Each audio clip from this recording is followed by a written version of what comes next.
In a day and age where the sports media landscape is overloaded with fake tabloids and hot takes designed just for clicks, one show cuts through the chaos with pure, unfiltered honesty. From the Empty the Bench Network, this is Givin Takes. Every week we go beyond the hype to explore the sports world, tackling the most relevant topics on the board while grinding through our starting nine. So, sit back, relax, and get ready for some real perspectives. Now, here's your host, Nate Miller.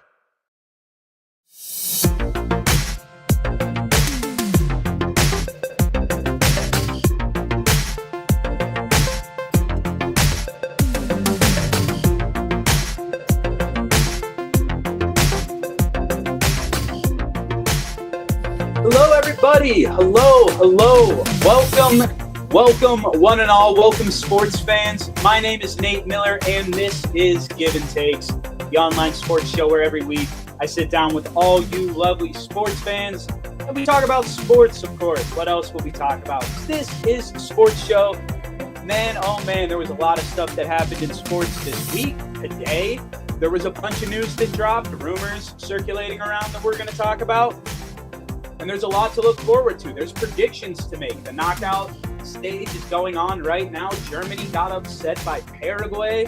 That was absolutely crazy. I think it's the biggest betting upset in the World Cup in like 36 years or something. It's absolutely insane, but we have a lot to get through today on the 16th episode of Givin Takes. And as always, if you like me, you can follow me on Instagram at I'm Nate Miller. You can follow the show at Givin Takes on both Instagram and TikTok. And of course, on YouTube, I'm Givin Takes. And if you're watching on the Empty the Bench YouTube, you're already there. But if you're not, you can catch me on the Empty the Bench Network's YouTube, youtube.com/ETB Network. And as you see at the ticker on the bottom, all of their social medias as well, of course, at ETB Network. So, let's get into today's starting nine. Leading off, we're going to be talking a little bit more about Oklahoma winning the College World Series. There were some things that I didn't know about it last week whenever I was first talking about it, so I wanted to briefly revisit it this week. Then in the second topic, we're going to be talking primarily about the Giannis and LaMelo trades. I'm going to dip in a little bit as well about the John Morant trade, the Kawhi and LeBron rumors as well. A lot of NBA stuff in that topic. It'll be a pretty big one. And continuing with the NBA in the 3 spot, I'm going to be giving you my thoughts on the NBA draft that just occurred. I have a lot of thoughts on the draft itself and the picks that were being made. You'll understand more about what I mean by that when we get to it. Cleanup spot, 4-hole, problems with fan voting, specifically with the Major League Baseball All-Star Game this year. I think it just once again brings up the topic of fan voting. I don't like it. I think there's a lot of problems with it, like I'll get to, and it just needs to be fixed. Then, 5th topic, we're going to be revisiting my group stage picks from a couple weeks ago. I believe 3 weeks ago. It was like episode 13. I made my group stage picks. Group stage is over, so we're going to go back and see how I did. And then we're going to look forward to the knockout round in the 6th topic, and I will unveil my picks to you, my knockout round bracket that I filled out. Obviously, some games have already taken place, but the bracket was filled out beforehand. Spoiler alert, I had Germany winning the first game, so it's not going to be a perfect bracket. Then in the 7th spot, as always, it's the State of the Union, as it is every week. And this week, we're going to be talking about the Atlanta Braves. I know, the Atlanta Braves are a very good team record-wise right now. They're leading their division. They're, I think, the 3 seed in the NL if the playoffs were to end today. Why would I State of the Union them? Well, we're going to get to that. Then in the 8th spot, as always, it's the 3 studs of the week. I'm going to give you 3 guys who I thought were exceptional in the MLB this week for different reasons, whether it be a single-game performance or a week-long slugfest from a guy. I pick 3 guys and I highlight them, small, medium, and big. And then in the 9-hole, we're going to talk about the AL West. The AL West is fun. The AL West is bad, but the AL West is fun at the same time. I mean, there's a lot of times where even match teams are more fun to watch than the 2 best teams. I mean, we're talking about 4 teams here who could all win this division. None of them very good. None of them probably going to go out and make a real run at the World Series. But watching 4 teams duke it out for a playoff spot, that's always fun. And then ending it, as always, it is the top 10. I got a fresh top 10 list for you this week, not sports related like it was last week. So, yeah, it's going to be fun. It's exciting. And without further ado, we're going to switch off the starting 9 and switch on the first topic, Oklahoma's win. Now, you might be wondering why I decided to rehash this after talking about it so much on the episode last week. So this is why. So just to reiterate, if you didn't watch last week's episode, so you can understand why Oklahoma's win was so historic, it is because that win made it 7 straight national championships for the SEC in men's college baseball, in 8 of the last 9 dating back to 2017. Now, really quickly, basically this whole topic is, here's what I didn't realize and just exactly why I wanted to revisit this. The Oklahoma Sooners preseason were picked 14th to finish in the SEC. This is not a team that was on anyone's radar. 13 teams were expected to be better than them just in their conference alone. Then they went under 500 in SEC play. They were 14-16. They finished 11th in their conference. They were bounced in the first round of the conference tournament. They got an at-large bid, and then because of that at-large bid, they ran the table, and in the College World Series, they took down the number 5 overall seeded North Carolina Tar Heels, and just a spectacular underdog story. Like, when this was, I didn't realize this was going on. I don't think this got nearly the coverage it should have, that this Oklahoma team was going on a run like this. I mean, 11th in their conference, picked to be 14th, under 500, lost in the first round of the conference tournament. When does that team ever win it all? It doesn't. So the fact that they not only made it to Omaha, but won it all, I feel like I never really heard about how they got here until they won it all. So I wish that got more coverage. I'm upset that I myself wasn't more aware of that fact as it was going on, because that would have given me a reason to root for them. Love cheering for an underdog. And yeah, like I said, it didn't get enough attention, so I wanted to give it attention for the leadoff topic of this episode. Absolutely amazing underdog story, the Oklahoma Sooners winning it all in the College World Series this year. Just absolutely impressive feat. And another impressive feat is that 500 of you have managed to be watching this right now. That is absolutely amazing. 500 of you came here probably to hear me talk about the NBA and all these trades, and that is why it is a perfect time to transition into that second topic. I'll start off quickly before we get into the deep stuff of this by just mentioning the Ja to the Blazers trade. Now, a lot of people would probably be breaking this down in a lot more depth than I'm probably about to, because I don't care about this trade that much. I guess that's a good way to put it. It's kind of a nothing trade for me. Like, it happened, but I don't think it's that big of a deal. Like, in my opinion, Ja Morant is not Ja Morant of 2019 to 2022 Ja Morant anymore. Like, he just hasn't been that guy on the court in like a while, in my opinion. And I don't think that adding him, the Blazers were a play-in team, obviously were the 7th seed last year, took the Spurs, I think, to 5 or 6.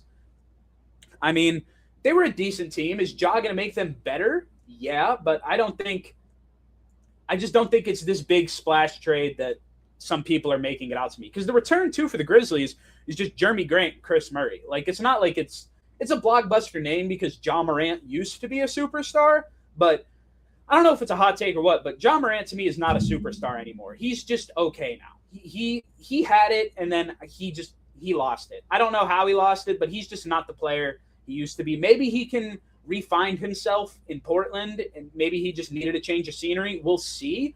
If that does happen, then it does become like a big trade, I think, retrospectively. But as of now, I don't think too much about that trade. It happened, and we'll see if it pans out. I just don't have that much faith in Ja.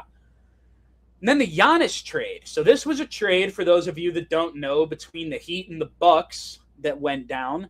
The Bucks received Tyler Hero, Kalel Ware, Jaime Jaquez Jr., Kasparas Yakachonis 3 first-round picks, including the 13th overall pick in this year's draft, which turned into Nate Ament, a pick swap in 2030, and a second-round pick in 2033. And the Heat, in return, got Bobby Portis Jr. and Giannis Antetokounmpo. It's simple to me. The Heat gave up way too much for Giannis and Bobby Portis. I know they basically gave it all up for Giannis. It's not like they were trying to get Bobby Portis and they were like, oh, we'll throw in Giannis. Like, they were trying to get Giannis. Bobby Portis came along. They gave up way too much for Giannis. They have a nice core on that team. Like, it's decent. But now without Hero, it's just kind of Giannis and Bam. It's the Giannis and Bam show. That's kind of it in Miami. Like, and I know they got other guys on their team, and some people will say, like, hey, no, like, we got more guys. We were decent last year, but, like, you weren't really decent. Bam dropped 83 once, and you missed the playoffs. Like, the Heat weren't a good team last year. They got a good player, but I'm like, giving up Hero and Jaquez Jr. and even Yakachonis, I think is too much. Like, you should have kept one of those guys around to play with Giannis. Like, I guess that's what you had to give up to get him, but I think you should have kept one of those guys because the Heat, to me, are just going to be a team that misses the playoffs again, or maybe is a playoff team or a play-in team. I don't think they really got that much better. Giannis isn't going to win them 20 more games just because he's there when you factor in all the other people they lost. I mean, it's just so okay. Now, obviously, if it wasn't clear enough, the Bucks win this trade, in my opinion.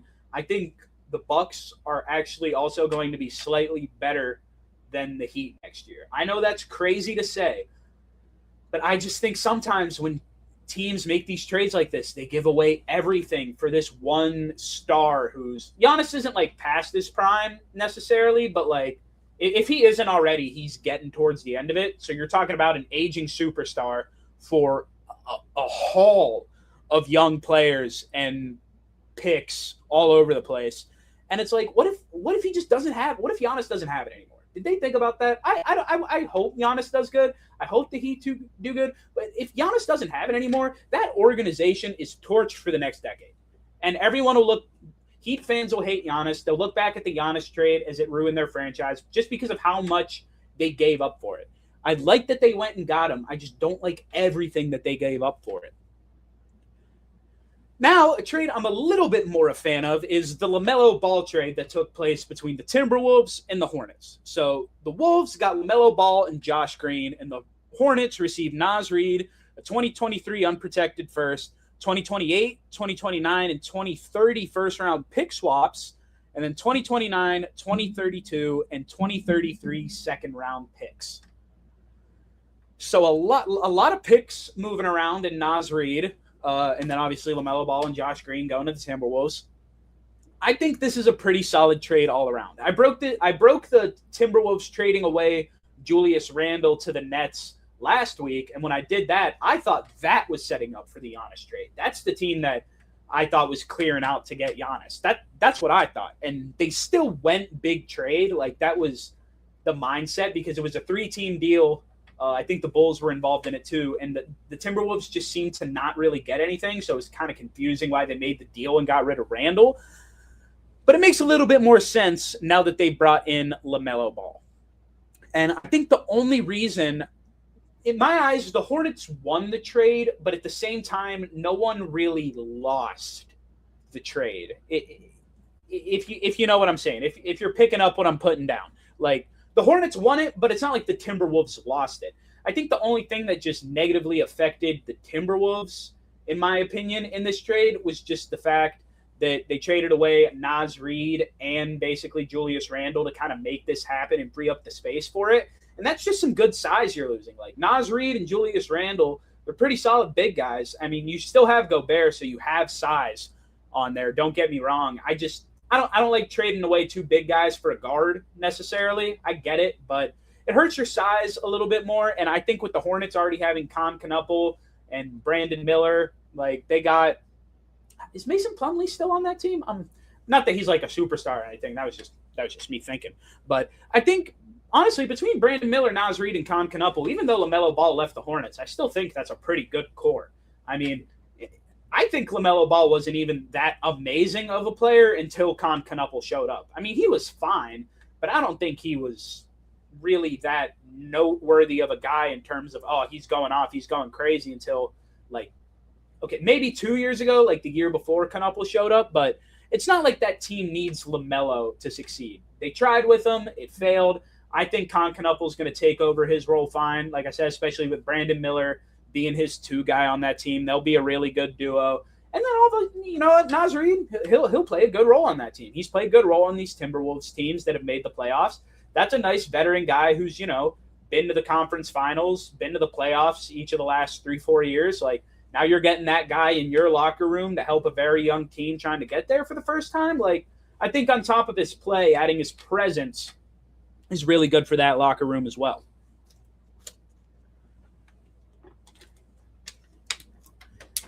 Now, what everyone's talking about, LeBron and the Warriors, are Steph and Draymond and Anthony Davis and LeBron James and Kristaps Porzingis all going to play together.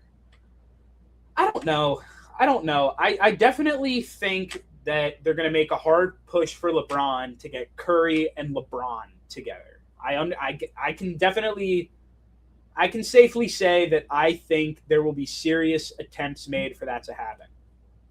Now, the idea of also bringing in AD and keeping Draymond, that's where it gets a little bit hazy for me. I don't exactly know if they're going to go for the big 4 that's been rumored, but I think it is extremely likely that they get LeBron. I think Golden State's probably number 1 destination for him, Cleveland number 2, and then like the Knicks number 3. If I had to guess, like if Bron had a little sheet right now of like teams I want to play for next year, I think it goes Warriors, Cavs, Knicks. That's how I think it goes. But honestly, outside of that, I mean, I don't know how good of a team they'd be. It'd be fun for Bron's last year to be with Curry. It'd be great for basketball. Everyone would root for him. They'd probably go on they'd probably at least win 1, maybe 2 playoff series just based off experience, and maybe it's Bron's last year, so they just get a little bit of that NBA veteran luck down the stretch. You never know, but I think it could be a team to watch. It would be a team that would have a lot of very historical implications attached to it every single time you watch the game, which is obviously really fun when you have Steph and Clay playing together and possibly, you know, add in Anthony Davis and Draymond. You never know, but the Warriors would definitely, I don't know how great of a team they'd be, but they'd always be making headlines. Someone would always be close to a career milestone, I feel like. So they'd always be a team that's worth watching. And then in terms of Kawhi Leonard reuniting with the Raptors, going back to Toronto, I think it would be interesting. I think it's high time he got out of LA. I think LA just botched their draft pick, which I'll get into here in the next topic with Keaton Wagler. No offense, but I don't know. I think the last time I think we really saw an amazing Kawhi was 2019 with the Raptors. Next year he went to the Clippers. I just feel like he's been so much more injured with the Clippers than he was earlier on in his career with any team. Like, I know the first big injury was in 2017 with Spurs, and then, you know, 2019 he plays, and then so it really picked up with the Clippers, which is unfortunate, but I just think it's high time he got out of there. And the Raptors would be a fun reunion. I'm trying to think of other teams I'd like to see him go to. There's a lot. A Spurs reunion would be really, really cool. Kawhi Leonard and Victor Wembanyama playing together, I think, would be absolutely ridiculous and extremely fun to watch. Like, give Kawhi another run at it in San Antonio. I mean, there's a lot that could go down with Kawhi. Kawhi is a guy that could really, I don't think any team would say no to having Kawhi Leonard added. I mean, he's still a good player if he can stay healthy. We saw the Clippers were like okay last year, but with their awful start and losing Harden, there was just never a chance they really did anything. But Kawhi'd show flashes, so I think it's time for them to just break it down in LA and rebuild it without Kawhi. Whew. So now we're going to move on to the third topic, staying in the world of the National Basketball Association. But talking about the new guys, I'm going to give you my thoughts on the NBA draft. So first things first, I got some grievances I want to air out. Yeah, that's right. Your boy right here has got some problems with the NBA draft. Let me say, why every single pick in the NBA draft is either traded to someone else before the pick is made, or it's traded to someone else after the player was drafted, especially in the second round. I don't know if anyone actually drafted in their own position or kept their own player that they drafted in the second round of the draft this year. I didn't remember to fact check that, but I'm just saying that's what it felt like with the sheer amount of players that were just on different teams than the team that drafted them. I mean, the most pointless thing in the NBA draft at this point, unless you're drafted as a lottery pick, is putting on a hat after you're drafted. Because 99% of the time, like if you're not in the lottery, you're going to put on that hat, you're going to take your picture, and you're going to get traded to a different team. So that, like, I mean, Luka's hat photo is with a Hawks logo on it. I mean, even it sometimes even happens up there way at the top. I mean, the other leagues that do that make sense, but with how often picks get traded in the NBA, like unless you're a lottery pick, I don't think they should have you take a picture with a hat on. Like they should wait until they actually know who you're playing for, and then you take a picture with that hat on with the commissioner. That's a smarter way to do it, in my opinion. Because I mean, how many poor kids probably got photos in a team that they'll like a hat that they'll never play for? It's like, that's my draft night, me with a Suns hat on, never played for them. I don't know. That's just a little bone I have to pick with the draft. I wish more teams drafted their own players. And to be honest, is it worth watching the NBA draft after like the 16th, 7th, like the 20th pick or something? I don't know. Like once you start to get to pick 15, 20, like no one's drafting for themselves. The high caliber talent is mostly off the table. You're bleeding into that second round that I talked about where no one's going to draft their own player or keep their own pick. I mean, to me, it's not really worth it to watch it past that point in the draft. I don't know how other people feel about it. I don't know if it's that hot of a take or if people tend to agree with me more, but I paid a little more attention to the NBA draft this year than I had in years past, and that bothered me so much. Because I've seen it happen in the past, but I felt like there was an overabundance of it this year. And I don't know if that's happened in the last few years and it's kind of normalized now and it just caught me off guard, or if this really is the first time in a long time where no one was taking their own guy. I mean, Nate Ament, who was the 13th overall pick, got drafted by the Heat, threw on a Heat hat, and he was always going to play for the Milwaukee Bucks. The trade for Giannis happened before the draft.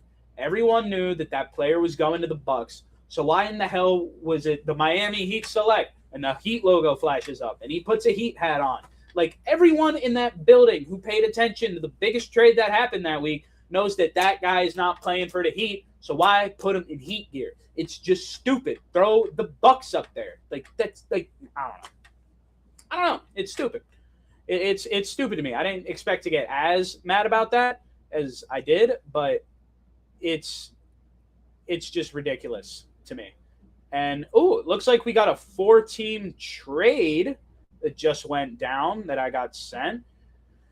The Knicks traded pick number 24 to the Lakers and sent pick number 25 to the Mavs, who eventually moved pick number 30 to the Suns. Oh no, these are trades that did happen, not breaking news. My bad. So these are things that have happened.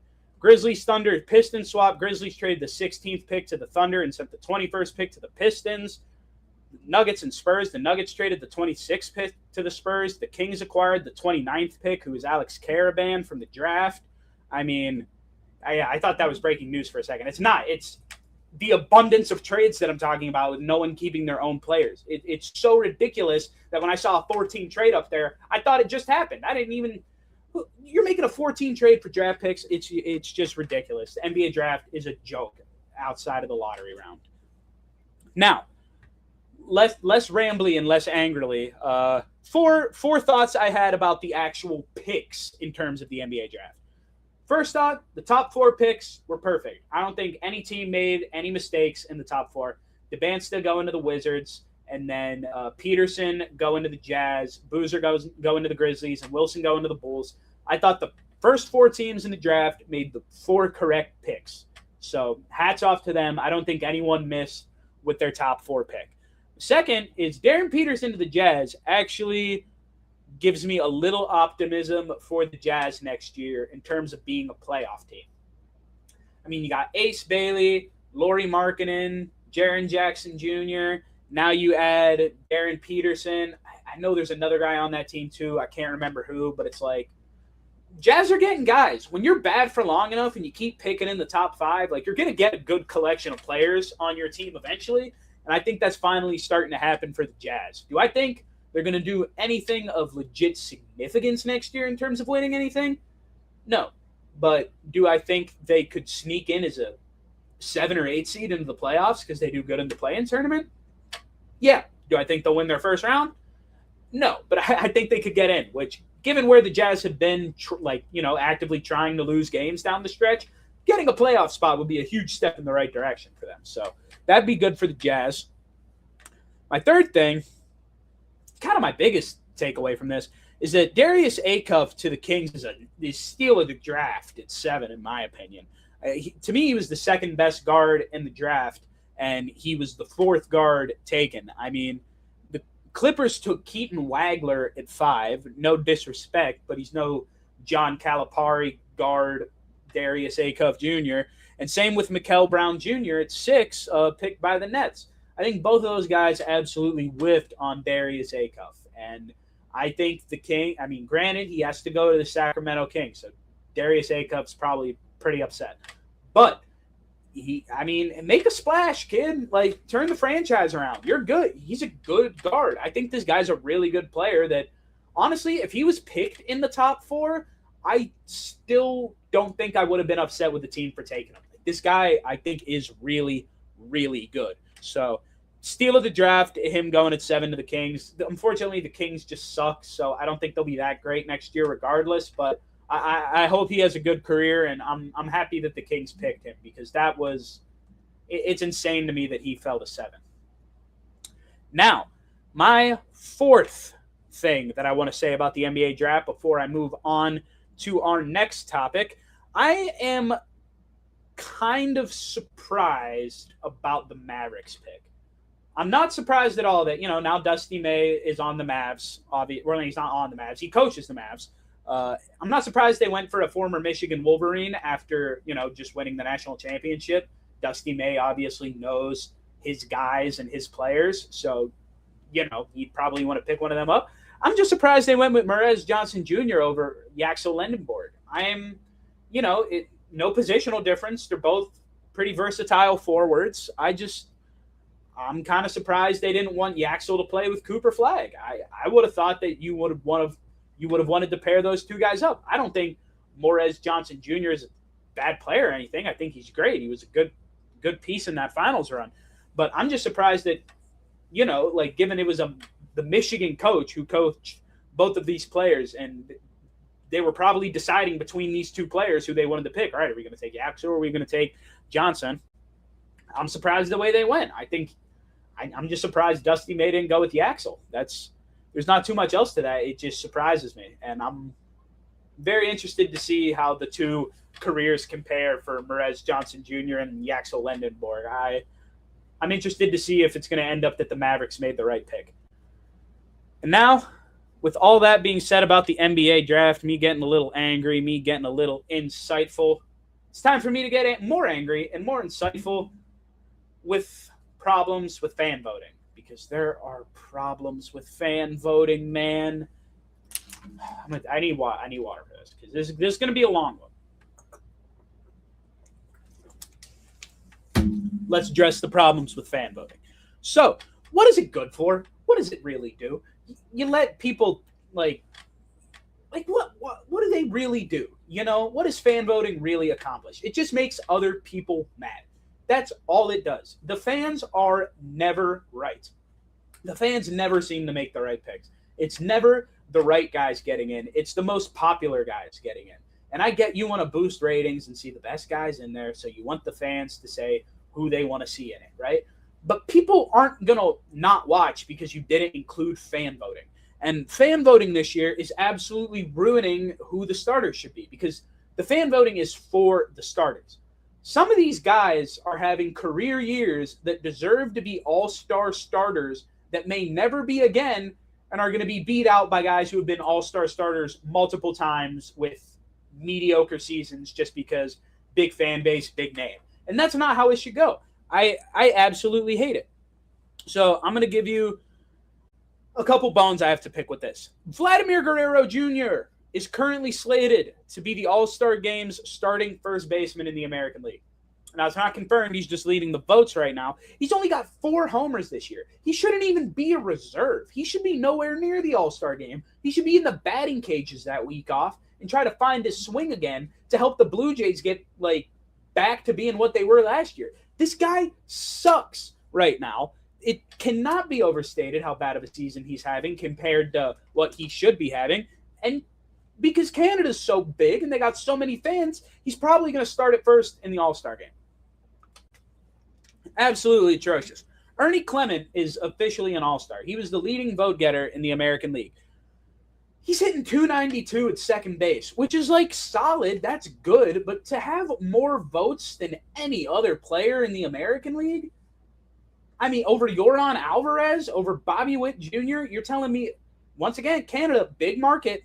It's not their fault, just big market with a lot of fans to vote, gets, I'm not saying Ernie Clement shouldn't be on the All-Star team or maybe shouldn't even start, but should he have more votes to be an All-Star than anyone else in the American League?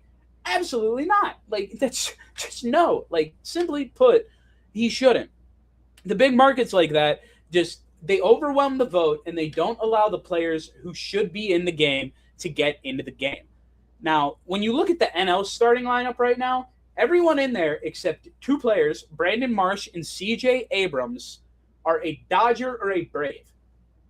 Everyone is a Dodger or a Brave in that starting lineup except CJ Abrams at short and Brandon Marsh in left in terms of leading vote getters. Who wants to watch a team of just Dodgers and Braves players? There are better players on the other 13 teams in the National League than every Dodger and Brave you can think of because those fan bases are so big voting. No one wants to watch the Dodger and Brave super team play the American League. That's why you have to get rid of fan voting. You're just dominating the vote too much. You're actually going to start deterring more people from watching it with fan, I think, than encouraging the people to watch it because the only people who are going to care are Yankees fans, Dodgers fans, Braves fans, and Toronto fans because those are the 4 fan bases that can really just control the vote with how popular and vast they are. Also because a lot of these teams have a lot of people's favorite players on them. So in that regard, too, they're voting for them. It's boring and it's inexcusable that 7 of the 9 starting spots in the American League are taken up by Dodgers players and Braves players. So many of which are not deserving. I'm not saying none of them are deserving, but a lot of them are. Otto Lopez or Brandon Lau should be starting over Ozzie Albies at second base. Ozzie Albies is not having nearly as good of a season as both Brandon Lau and Otto Lopez are. Max Muncy and Andy Pages are fringe all-stars in my opinion, but they are not starters. They're not starters. They could be reserves. They should not be starters. That's just the Dodger thing swinging their way. So in my opinion, the way that we fix this is the decisions should be made by a group of 60 people, maybe 30 of them writers and 30 of them analysts or executives, 2 of which should represent each of the 30 teams in the MLB. And it should be that committee of 60 people going through, all with equal representation of 2 people each in that group, deciding who collectively is having the best year at each position. They pick the starters. They pick the reserves. You can still let the manager pick which pitcher starts. That's fine. But do it by committee. The fans ruin it. Yes, it's more engagement, and fans think it's fun that they can vote 8 billion times a day. But, if you want to really get the best of the best out there, you have to get rid of fan voting. If you want the best 9 versus the best 9 in those first 3 innings of the game, you cannot let the fans vote. You just can't. And some people might not like to hear that, but if you want that quality of game, take fans like me out of it. Unless I become a writer one day and you want to make me a part of the so-called committee that I just made up, I'm all for it. But until then, don't let me near the All-Star vote because I'll just vote for a bunch of Pirates. Maybe some Pirates that don't deserve to be in there. Do you imagine if the rest of the world was doing that and then the National League All-Star team is just the Pittsburgh Pirates? People would be pissed. So that's why y'all gotta take a deep breath, all right? And we gotta fix fan voting because maybe just maybe you also do a thing where you can't allow certain players to be starters based on their performance. there should be a certain threshold you need to cross in I don't know in terms of what. Maybe in terms of WAR. Maybe you need to have a certain amount of WAR to qualify as an all-star starter. I kind of like that idea because Vlad should be nowhere near this game at all, and he's probably going to start at first, which just no, he shouldn't. I don't know who my pick would be because I didn't look into it too much, but I know for damn sure I wouldn't want Vladdy at first base if I'm trying to manage the AL. He's going to be dead in your lineup.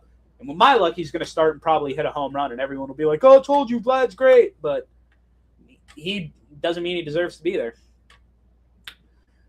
Whew, all right. Now, with that other ramble sesh out of the way, let's take a look and see how smart I am, shall we? Let's get into the fifth topic, which is my group stage accuracy. So I'm not going to beat around the bush. I'm not going to waste any time. I'm just going to go through it and let you know how I did. There were 12 groups with 4 possible points in every group based on placement. If you got, first, second, third, and fourth right. 4 possible points a group for 48 total points in terms of that part of the group phase. And then there were 8 extra points up for grabs with correctly predicting the 8 third place qualifying teams, which means for this segment of Nate Miller Fills Out of Bracket, there were 56 total points up for grab. Let's see how many I got. For Group A, I only got 1 team right, so not starting off super hot. I had Mexico finishing in first, and that was all I got right. As you can see, I had the Czech Republic, South Africa, and Korea all out of whack. So that is a 1 out of 4 there. Now, moving on to B. A little bit better. We got Switzerland correctly in first, and we got Canada correctly in second. We got Qatar and Bosnia mixed up, or Qatar, actually, I think it's pronounced, and Bosnia and Herzegovina mixed up. But all things considered, not too bad of a group. Now this is where it gets fun. Bang! Perfect group. Brazil, Morocco, Scotland, Haiti. Bang! Easy, perfect Group C. Move into Group D. Bang! Perfect group again. USA, Australia, Paraguay, Turkey. Easy. I'm great at this. Keep it going. Bang! Group E, another perfect group. Germany, Ivory Coast, Ecuador, and I can't remember who that 4th country is at the bottom. But that's another perfect group for you. That is a perfect Group E. You want another perfect group? I'll give you another perfect group. It's another perfect group for Group F. The Netherlands, Japan, then Sweden, and then Tunisia. Hit the nail on the head. It's another perfect group. And unfortunately, it doesn't stop there. Nope, it's another perfect group, baby. Let's go. We got Belgium, then Egypt, then Iran, and then New Zealand.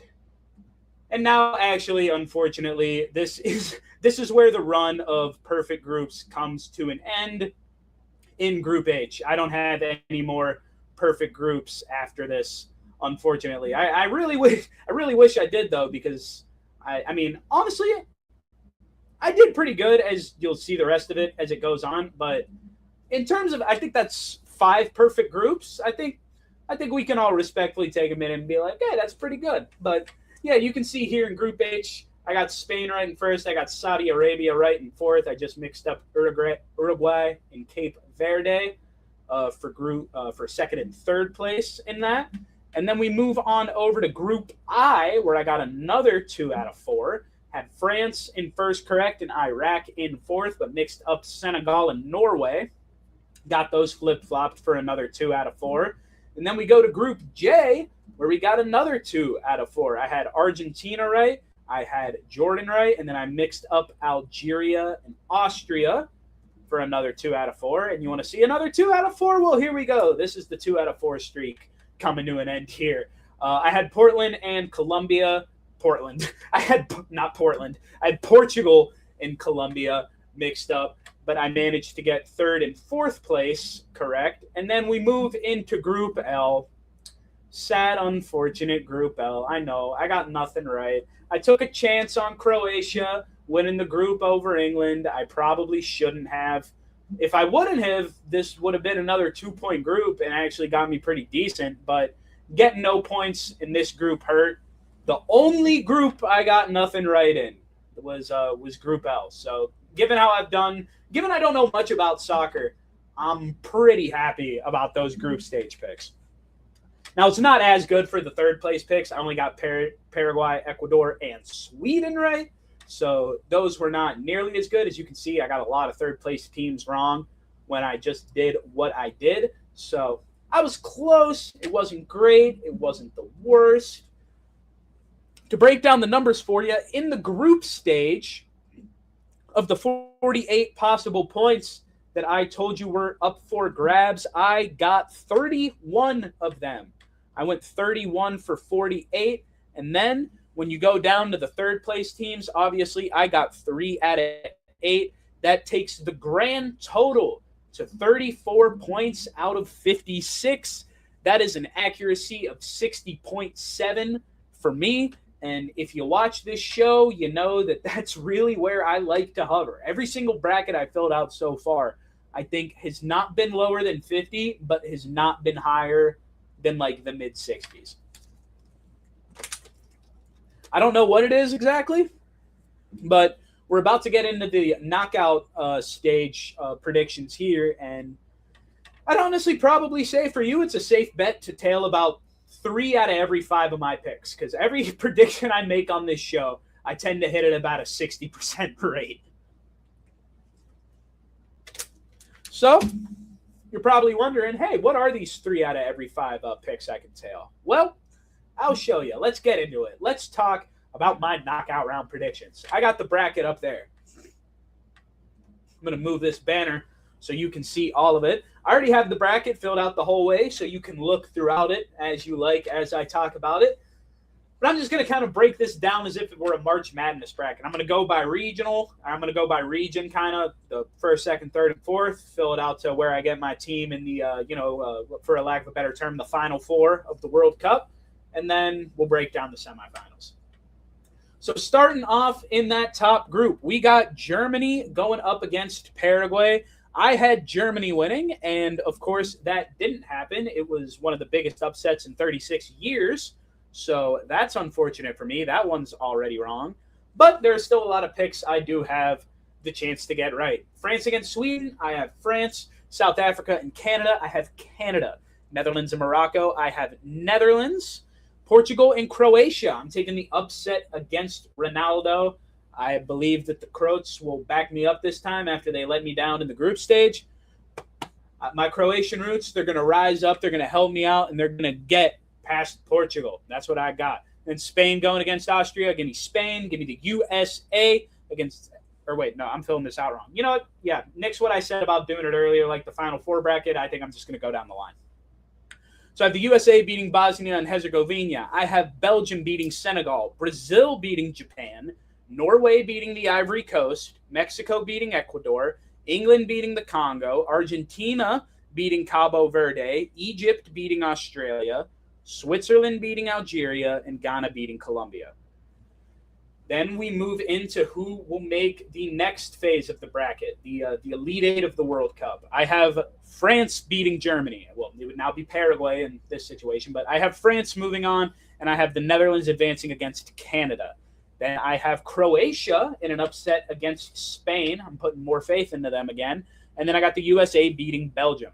Then I have Norway upsetting Brazil, because we got to have upsets, right? I mean, we already had one today, so this made me feel good that we already got one, because this might be an upset-filled World Cup, which I like. But I got Norway beating Brazil. I got England beating Mexico. And I got Argentina beating Egypt and Switzerland beating Ghana. Then, in those quarterfinal matchups to advance to the semifinals, and France against the Netherlands, I have France advancing. Croatia and the U.S., I have the U.S. taking that. Norway and England, I have England, and Argentina and Switzerland, I have Argentina.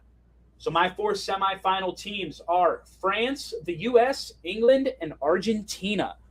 In that top half semifinal game of France and the USA, I have France advancing to the final, as you can see. And then I have England advancing against Argentina. I don't think Messi gets back in his try to repeat. I think England gets there. They haven't been there in a bit. And we see England against France. Mbappe does what he fell short of doing last World Cup, and he wins the World Cup with France. I think it's a pretty good bracket. I like how it looks. It gets me excited. There's some good picks in there. There are probably some very bad picks in there that retrospectively it's going to be like, how did you have Croatia winning 2 games? I'll be like, I don't know. I just had a feeling. I mean, we'll see. As everyone who watches this show knows, I don't claim to know that much about soccer, especially at the world level. But, I went 60% in my group picks. So if you were to put money on it, you can probably bet that I'll hover around about 60%. About 60% of this is going to happen, roughly. Or about 60% of this is going to happen. You can take that to the bank. You can believe me on that. So, with those knockout predictions out of the way, let me know which ones you like. Let me know which ones you don't like. Who do you have winning? I think those Final Four teams are really good. I really think it's gonna be France, the U.S., England, and Argentina. I'm probably gonna end up placing a parlay for that at some point. You can see me talk about that on Unnecessary Wagers Fridays at 5. You can also catch me talking about baseball on Hitting for the Cycle Thursdays at 5:30 as I transition into talking about baseball. Right now, for the State of the Union, I haven't really talked about the sport of baseball much today, which isn't typical for me on a normal episode of Givin Takes, but I haven't talked a lot of baseball. But for those of you that came here to listen to me talk about baseball, you're in luck because that is all the last 3 topics are about. So I'm going to take a sip of water, and I'm going to get ready to talk some ball. All right. Let's start off talking about the Atlanta Braves. I'm not slamming them, all right? They're one of the better teams in the MLB right now. They were 49-33 coming into today. Not a bad team. I'm not hitting the panic button on this team. I am not freaking out about the Atlanta Braves. Let's make that clear off the top. But there's a discussion that needs to be had at the same time. I think we can all agree on. The Braves were 10.5 games on the Phillies 5 weeks ago on May 22nd, with seeming like they were going to run away with it. And maybe the Phillies will close a little bit, but it just seemed like Braves had already done too much damage early on in the season for Philly to come back. And now I wake up today and I'm like, oh, yeah, Philly closed that gap to 3 games. The Braves only going into today. I don't know. The Phillies are actually playing the Pirates right now. The game probably ended. Don't know if the Pirates won. Oh my gosh, they did.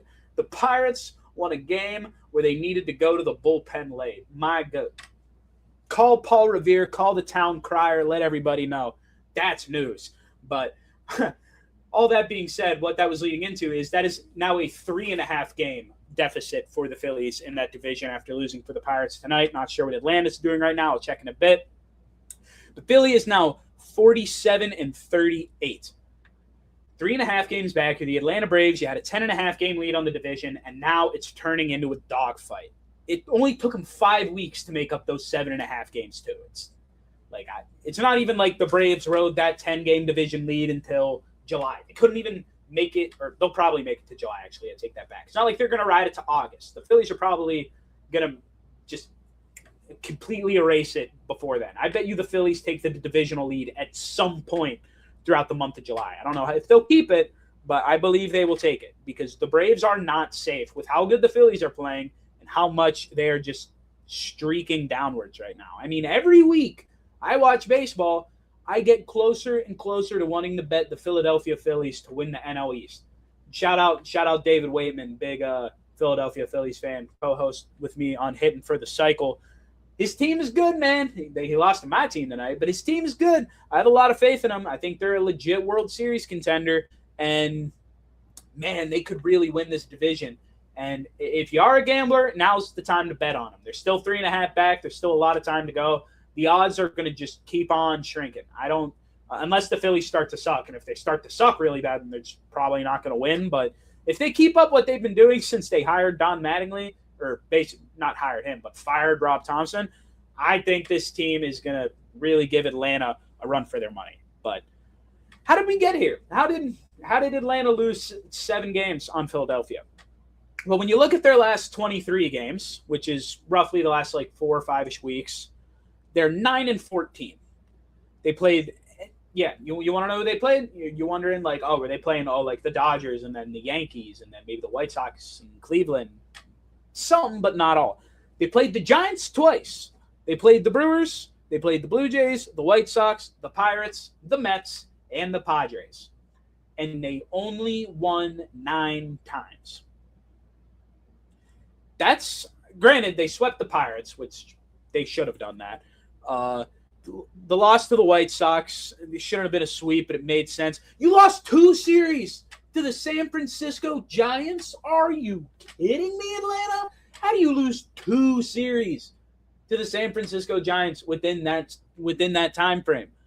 I mean, come on. I know I said I wasn't going to hit the panic button, but like also at the same time, this is like disciplining a child or something. Like, how dare you lose 2 series to the San Francisco Giants when you are that good of a baseball team?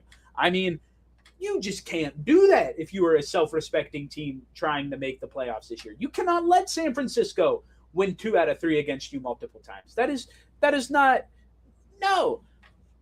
I mean, they should not have won less than 10 games in that stretch. Just at the end of the day, we can – probably towards the end of the year, we will sum this up as a bad June for the Braves, and they will probably get back on their horse. But when you have a bad June like this, you put yourself in a bad position going forward. They haven't scored 6 runs in a game since the second game of the Pirates series on June 6th, which is kind of funny that June 6th was the last time they scored 6 runs. A lot of sixes going on there. That's kind of funny. But, yeah, I mean, the offense has just not been able to support the pitching staff, simply. I mean, it seems like just neither side of the ball for them is that inherently terrible right now, but they just can't really consistently win. Like, it feels like most of these Braves games, like, they're not winning like they were earlier in the season, because it feels like either every game the offense is going off, but the pitching staff is crumbling, or someone's throwing a gem, but the offense is quiet. Like, they can't get a good pitching performance to light up with an offensive onslaught, which is, it just seemed to keep lining up for them no problem throughout the entire start of the season, and now it's just getting increasingly tougher and tougher. So we'll see how it goes for the Braves. In terms of how do they widen the gap back up, they got to get healthy. They got some injuries right now, including Ronald Acuna Jr., Spencer Strider, Sean Murphy, and Robert Suarez. Those are 4 pretty like solid, like necessary guys on your team that are all injured, and you would definitely be playing better if you had them back. Still, though, regardless, you should improve at the deadline. I mean, you just fill the gaps, though. Don't go overboard. I equate it to when they picked up like Jock Peterson, Eddie Rosario, and Jorge Soler back when they won the World Series in 2021 when they were extremely injured. They just picked up a lot of like just a few solid bats. They didn't break the bank. They didn't go out and get a superstar that they had to trade away half the farm system for. Like, they made a couple good, solid, decent trades, and it ended up winning them a World Series. So I'd like to see how the Braves switch that and do that again this year. And now I kind of want to say that they also just kind of need to get out of slumps, which is, as crazy it is to say, like, at the end of the day, this is a good team. So it's not like they need to change all like their players up, but it's just not, things aren't really going the Mets way right now. Or the Mets. Things aren't really going the Braves way right now. Like I said, I think you can just kind of chalk it up as a whole to a bad June at the end of the day, right? At the end of the season, we'll just probably be like, the Braves had a bad June. But I still believe they're a playoff team. I don't know if they'll win the division. I truly don't know. I said last week very confidently that the Braves are going to win the division when I was making my wild card team picks. And then this week happened, and now I'm like, well, now Phillies really do got a real shot. So I don't know. We'll see. But that officially concludes the State of the Union on the Atlanta Braves. That's all I have to say about those Atlanta Braves. And now we're going to switch up to the other consistent baseball topic that we do every week, the 3 studs of the week. I'm going to rifle through these pretty quickly for you. The small stud is Tristan Peters. Plays for the Chicago White Sox, in case you didn't know. One of the smaller names, so I'll forgive you if you didn't know he played for the White Sox. But He went 2 for 5 with 6 RBIs and a grand slam in the White Sox 22-1 victory over Kansas City this week. Grand slams are cool. Games with 6 RBIs are pretty good. He only went 2 for 5, but still knocking in 6 en route to a 21-run victory. I mean, I wanted to shine some light on that game, so I gave Tristan Peters the small stud this week. The medium stud, I'm giving to Sonny Gray. Last night he had 7.1 hitless innings against the Yankees, 7 1/3 rather, and he notched his 2,000th career strikeout, so a pretty fun milestone for him. And my big stud is Junior Caminero. He had 6 home runs, 15 RBIs in 7 games this week. 3 of them were in one game. It was his first career 3-homer game. So Junior Caminero, it was just like have a week, man. I mean, 6 homers and 15 RBIs, your first career 3-homer game, all in a week. I mean, that is just dominant. And you know, I mean, you can kind of look at the same thing and say, I mean, what Sonny Gray did was very nearly just as impressive. I mean, I know it's not a no-hitter, but it's still really tough to go. I mean, 22 hitless outs. He should have gotten the win, but whoever was playing right field for the Red Sox last night just decided to let the Yankees get back in the game and ruin the win for Sonny Gray. But in terms of historical significance, first career 3-homer game, 2,000th career strikeout, 6 homers and 15 RBIs over the course of a week, 22 hitless outs. There was a little debate for me of who would get big stud and who would get medium stud, but I gave big to Junior Caminero, and obviously down there at small stud, as I said, Tristan Peters, who deserves love. And now for the 9th topic, last thing I got before the top 10 today. The AL West is fun. I'm going to throw the standings up for you so you can see just how fun it is. I talked about this a little bit at the top, but these are 4 teams who are very, very good. I honestly could have cropped this image a little bit shorter. I didn't exactly need to include the Angels. But, you know, kind of as I look at this on a second look, are the Angels actually super out of this division? I mean, I was dogging on them for being one of the worst teams in the league not too long ago, but like now I'm kind of taking a step back and looking at these standings as a whole. They're only 6.5 back of the Rangers. They're only 4.5 back of the Athletics, where you talk about getting into that real tight mix in the division. They only have 6 less wins than the Rangers. I mean, I didn't do any prep or research to think I was going to talk about the Angels because I kind of just glossed over them because I was just thinking I was going to talk about these 4 teams within 2 games of each other. But honestly, the Angels make this a little interesting. Do I really think they'll do something? No. But the fact that they're only 4.5 back of the Athletics makes this division just that much more fun. Because you know who's on the Angels? Mike Trout. Mike Trout might get in the mix because of how bad this division is this year. But in terms of the 4 teams who actually are the most likely to win it, those are, of course, the Rangers, Mariners, Astros, and Athletics. I think almost that entire division is playing games either right now or at some point today or like have earlier today. So these were the standings coming into today because obviously a bunch of games are getting played now. See, the Rangers, 500 is winning this division. They are 500 and they are winning this division. Mariners tied with them in wins, 42 and 43. Astros also tied with them in wins, but they have 2 more losses. And then Angels, 40 and 44, 2 games back. 4 teams within 2 games of each other in June. Now, this is nowhere near the best division in baseball. I still give that to the NL Central. I think that is the best division in baseball. But this might be the most fun division to watch as the season, heats up but simultaneously cools down as we get the hots of July and then go into August and September where it gets real gritty down the stretch. I mean, it could go a lot of different ways. I mean, when you look at the run differentials, too, of these teams, it's amazing they are all right at the same record. Rangers are -8, Mariners +4, Astros -42, Athletics -54. And all of those teams are right in the mix. I'll pull up the Angels for you. I don't have it written down. The Angels' run differential is -36. So actually the Angels have a better run differential than both the Astros and the Athletics, yet they are in 5th place. what the hell is this division, man? I can't make heads or tails of it. Like, you ask me who my pick to win is? I don't know. I have no idea who will win this division.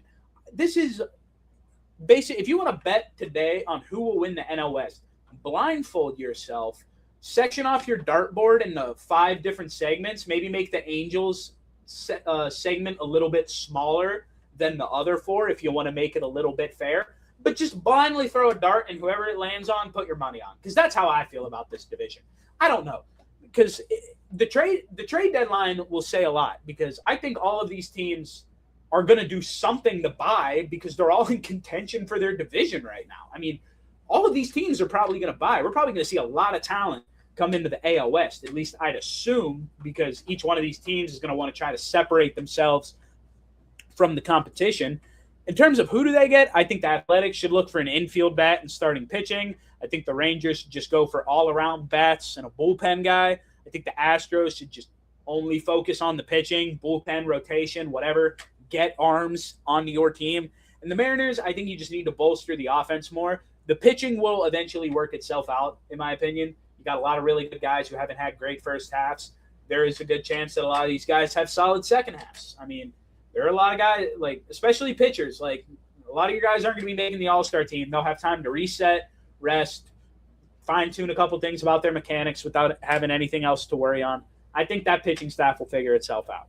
But you're going to need more bats. But all that being said, I mean, this is a fun division. I mean, it's going to be extremely exciting to watch this going down the stretch. I know I've said that a couple times already, but just look how simultaneously bad and good all of these teams are and how evenly matched it makes all 5 of them. I mean, isn't this what we want to see as sports fans? Would you rather, like, I'd rather see this than a division like the NL West where it's the Dodgers 9 games above the Padres and then everyone else. Like, yes, this doesn't have many teams in it that are probably going to do anything of significance in October.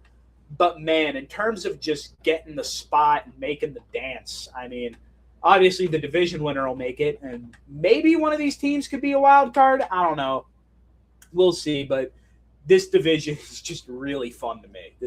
It's really fun, and I can't wait to watch and see if it separates, when it separates, who wins. I don't know, but mark my words, this will not be the last time we take a peek in at the AL West because this division is just too much fun. Whew, so that is all the sports-related stuff I had for you guys today, which means if you've been paying attention and taking notes and you remember what we talked about at the top of this episode, the sports talk has ended, but the episode has not, baby. It's time for the top 10. And for this week's top 10, last week I did minor league team names.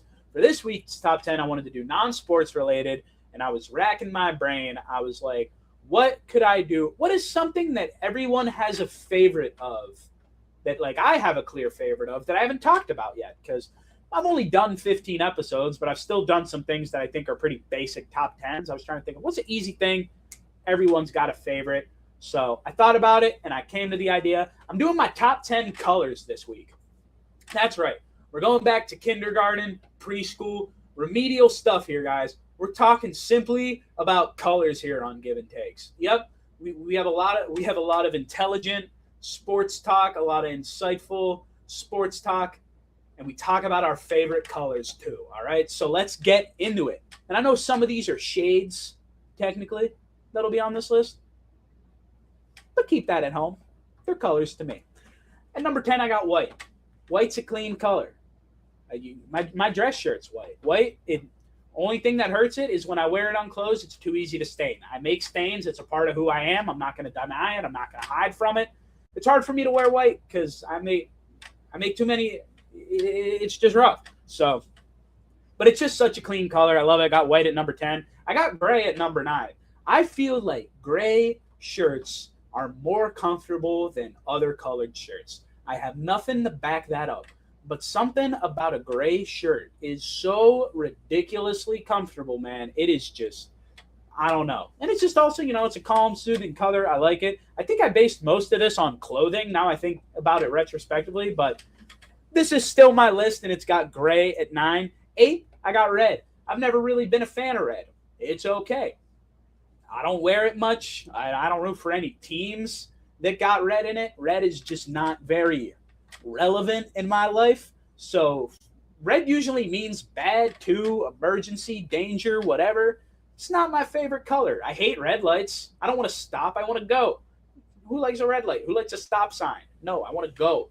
So for all those reasons and just the fact that I had to find some place to put all these colors on the list, red is at 8th. I got your standard blue at 7. Just your normal run-of-the-mill blue. Just blue's good. Blue's the color of the sky. I like blue. There's not too much else to say. I like blue. It's at number 6. It's at number 7. That's all I got to say about that. I got yellow/gold at number 6. As you can tell, big Pittsburgh guy. We got 2 colors, black and gold. Actually, we'll do both at the same time because I got black at number 5. These could have been interchanged. Black and gold, they're my city. I love these colors because they're just so Pittsburgh, and I love Pittsburgh. Every single jersey is a mixture of black and gold.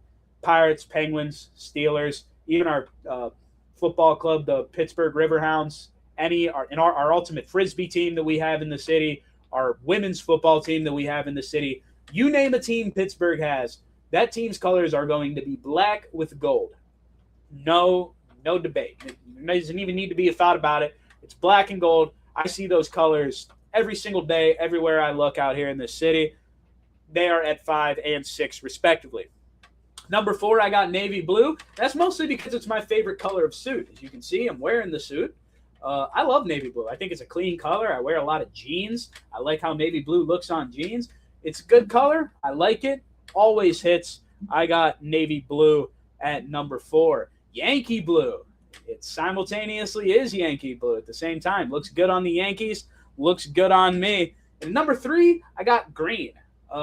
Green took a big skyrocket after I went to Michigan State. You say go green enough, and it just becomes one of your favorite colors. I know I disrespected the latter half of that by putting white all the way down at 10, but it just doesn't have that gusto that green has. Green, great color. I love it. My alma mater is literally is the green school. Doesn't get more green than MSU, so I got that at number 3. Number 2, I got purple.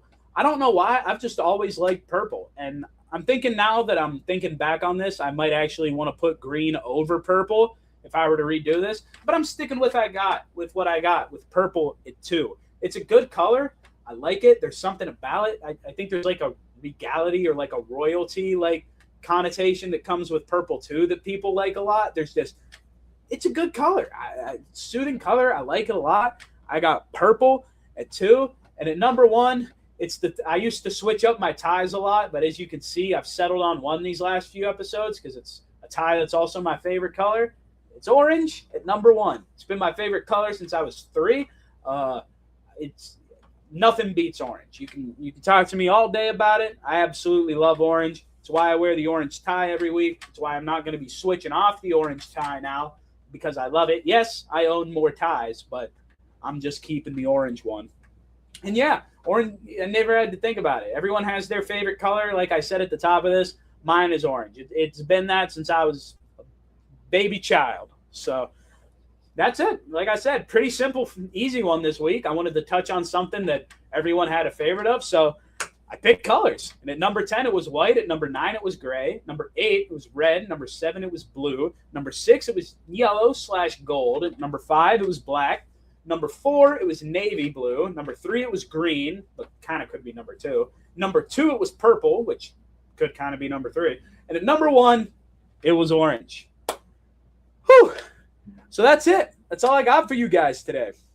It was a great hour-ish of talking sports with you all. 638 of you in here at the end. That is absolutely ridiculous. I'm extremely happy you decided to come watch my show. We were pretty steadily at 600 for this entire hour, which is absolutely insane to me. So for all of you who decided to tune in, maybe it was just for a few minutes, maybe you were here the whole time. I appreciate and love all of it. Every one of you that comes in here and watches the show, comments, does whatever, likes it, shares it. It all means the world. I love it. I appreciate it. And I can promise you I'll be right back here next week with more stuff to talk about. And I hope just as many of you pop back in to hear me talk about it. We're creating a community. I love it. I love all of you that check out my stuff and all the other stuff on the Empty the Bench Network. There's so many shows going on right now. There's going to be so much coming up with football season. We got the World Cup going on right now. World Cup's getting covered. As I told you, you won't catch me on there this week because I'm unavailable for the shows this week. But almost every other Thursday and Friday, you can catch me on Hitting for the Cycle Thursdays at 5:30.